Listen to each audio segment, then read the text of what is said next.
2024 లేదా 25లో డిగ్రీ లేదా బీటెక్ చదివారా? సాఫ్ట్‌వేర్ జాబ్ కోసం ఎదురు చూస్తున్నారా? అయితే కోడ్ జ్ఞాన్ 100 డేస్ కోర్సులో చేరండి, జాబ్ సాధించండి.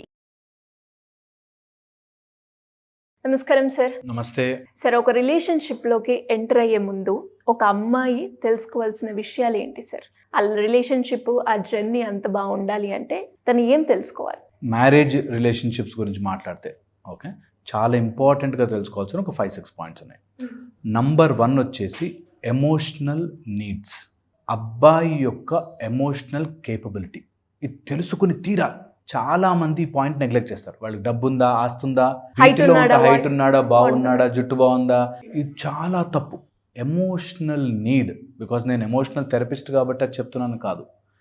ఒక మనిషి సిచ్యువేషన్ వచ్చినప్పుడు ఎలా బిహేవ్ చేస్తాడు, that is a most important point.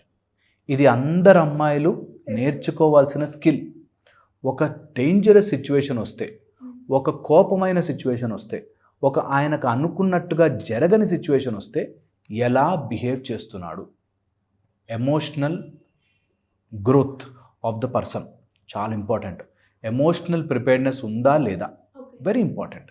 ఎందుకంటున్నానంటే ఏదైనా సందర్భం వస్తే వాడు అన్నిటి కోపం వచ్చేస్తుంది. బదులు కోపం కానీ మంచివాడండి, రాంగ్, నాన్ సెన్స్.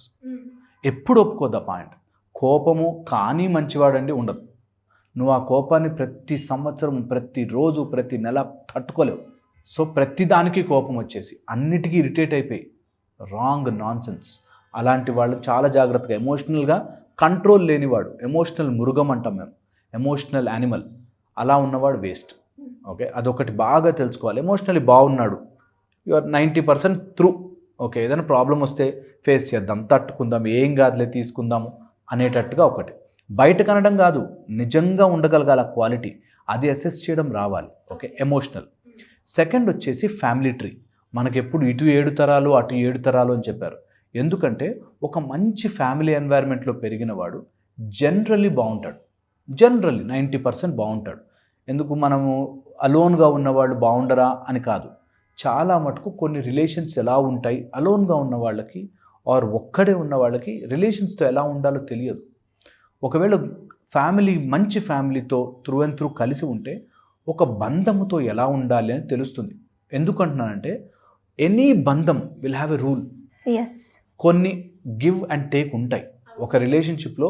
ఓకే, ఇది మంచి, ఓసారి కోపం ఉంటుంది, ఓసారి ఉండదు, ఓసారి హ్యాపీగా ఉంటామనే ఆ గివ్ అండ్ టేక్ బంధం ఉన్న వాళ్ళకే తెలుస్తుంది. సో ఫ్యామిలీ బాగుండేటట్టుగా చూసుకోవాలి. జాయింట్ అవసరం కానీ ఒక మంచి family, good family, where they have ఒక ఈవెంట్కి వెళ్తాము, ఓ పూజకు, టెంపుల్కి వెళ్తాము, ఎలా బిహేవ్ చేయాలో తెలుస్తాయి వాళ్ళకి. ఓకే, చాలా ఇంపార్టెంట్. థర్డ్ వచ్చేసి ఫైనాన్షియల్ ప్లానింగ్ లేకపోతే అలాంటి వాళ్ళు ఉన్నా మీకు చాలా ఇబ్బంది పడతారు. నిజంగా కూడా ఒక రిలేషన్షిప్లోకి వెళ్తున్నప్పుడు డబ్బు ఉందా లేదా కాదు, ఉన్న డబ్బుని ఎలా ఖర్చు పెడుతున్నారు. నాకు తెలిసిన ఒక ఫ్యామిలీ లేకపోయినా సరే పెళ్ళి అయితే బాగా జరగాలండి, మాకు పెళ్ళి బాగా జరగాలండి, ఏంటి బాగా జరగాలంటే పెద్ద పెద్ద ప్లేట్లు పెట్టాలి, పెద్ద పెద్ద స్వీట్లు పెట్టాలి, 30-40 రకాల వంటలు పెట్టాలి. ఎందుకు? నీ స్తోమత ఏంటి, నీకు దాంట్లో ఉన్నంతవరకు పెట్టు హాయిగా. సో ప్రాబ్లం ఎక్కడ వస్తుందంటే ఫైనాన్స్ ఉన్నా లేకపోయినా వాడికి ప్లానింగ్ ఉండదు. అనవసరంగా 30 చీరలు కొనుక్కోవాలి, 50 బట్టలు కొనుక్కోవాలి, 5 షర్ట్లు కొనుక్కోవాలి, నాకు ఇలా ఉంటే నచ్చుతుంది. అలాంటి వాటితో చాలా జాగ్రత్తగా ఉండాలి. Very very important. Financial planning or financial clarity లేని వాడితో ఎక్కువ రోజులు తట్టుకోలేము. Okay, and fourth most important thing, హ్యాబిట్స్కి ఎప్పుడైనా తాగచ్చులే, ఈ మధ్య తాగుడేం పెద్ద అలవాటు కాదులే, ఎప్పుడైనా, నో వే, నో ఛాన్స్. అలాంటిది గనక మీకు ఫస్ట్లో అలవాటు కాకపోతే, ఫస్ట్లో అది అర్థం చేసుకోలేకపోతే, దాని తర్వాత ఫ్యూచర్లో అది అన్కంట్రోల్డ్గా మారే ఛాన్స్ ఉంటుంది. ఒకవేళ మరీ తాగుబోతులు అందరూ చెడ్డవాళ్ళ అని ఆలోచిస్తే మాత్రం ఎంత కంట్రోల్ ఉంది అన్నది తెలుసుకోవాలి. Control of what they are doing. ఆ కంట్రోల్ తప్పిన రోజున మనిషి ఎంత జంతువులా మారతాడో అని తెలుస్తుంది. బికాజ్ మేము చూస్తాం, ఏ బంధమైనా తెగిపోయి నాశనం అయిపోతుందంటే వాడు పెద్ద అడిక్ట్ అయి ఉంటాడు ఏదో ఒక విషయంలో. అది it can be paan, it can be alcohol, it can be cigarette, drugs, or వాడి యాంగర్. వీటికి అడిక్ట్ అయిపోతాడు. సో అలా ఎనీ అడిక్టివ్ హ్యాబిట్స్ ఉన్నాయంటే చాలా జాగ్రత్తగా ఉండాలి. Okay. 5th and the most important, health. ఒక అబ్బాయి వాడి హెల్త్ గురించి పట్టించుకోలేదు అంటే, హెల్త్ కేర్ తీసుకోవట్లేదు అంటే, అలాంటి వాడు చాలా చాలా చాలా ఇబ్బంది పడతాడు. వాడిని జీవితాంతం తల మీద పెట్టుకుని చూసుకునే బరువు నీ మీదకి వస్తుంది. అందుకని ఎప్పుడైనా యాక్సిడెంట్ అవ్వడమో లేకపోతే ఏదైనా హెల్త్ ప్రాబ్లం రావడమో ఓకే, బట్ తెలిసి తాగేసో, తెలిసి తప్పుడు పని చేసో, తెలిసి హెల్త్ ప్రాబ్లం తెచ్చుకుంటే there is no end to it. ఆ సఫరింగ్ చెప్పలేము. ఇంకా ఆమె మ్యారేజ్ చేసుకుందని అన్ని హాస్పిటల్స్ తిరిగి, అన్ని చోట్లకి తిరిగి ఇదే ఊడిగము సేవ చేయడమే ఉంటుంది. సో హెల్తీగా ఉన్న వాళ్ళని చేసుకోవాలి. ఎందుకంటే ఇద్దరూ సమానంగా బ్రతుకుతారు హ్యాపీగా. లేకపోతే ఎంతసేపు యు ఆర్ సర్వెంట్, ఒక నర్సు లాగా, ఒక సర్వెంట్ లాగా మారిపోతుంటారు. వీటితో పాటు ఎంత కుదిరితే అంత సోషల్ స్పిరిచువల్ డెవలప్మెంట్, ఇది ఎంత ఉన్నవాడు చాలా నీకు లైఫ్లో ఒక స్మూత్ వాక్ అవుతుంది. ఎప్పుడైతే ఈ స్పిరిచువల్ సోషల్ డెవలప్మెంట్ ఉండదో, సోషల్ డెవలప్మెంట్ అంటే నేనుంటున్న కాలనీలో నాకు 100 మంది శత్రువులు ఉన్నారనుకో, నేను మంచివాడిని కాదు, పక్కనోడు మంచోడు కాదు, ఎదురున్న మంచోడు కాదు, వాడు మంచోడు కాదు, అందరూ నువ్వు మంచోడు కాదు అన్నారు, నువ్వు మంచోడు కాదు. సో చాలా important that you are living in the social dynamics. Okay.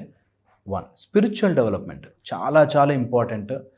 ఏదో ఒక భక్తి మార్గంలో, భక్తి ఎందుకు ఇంపార్టెంట్ అంటే వాడికి భయము భక్తి ఉన్నవాడంటే there is a discipline in their life.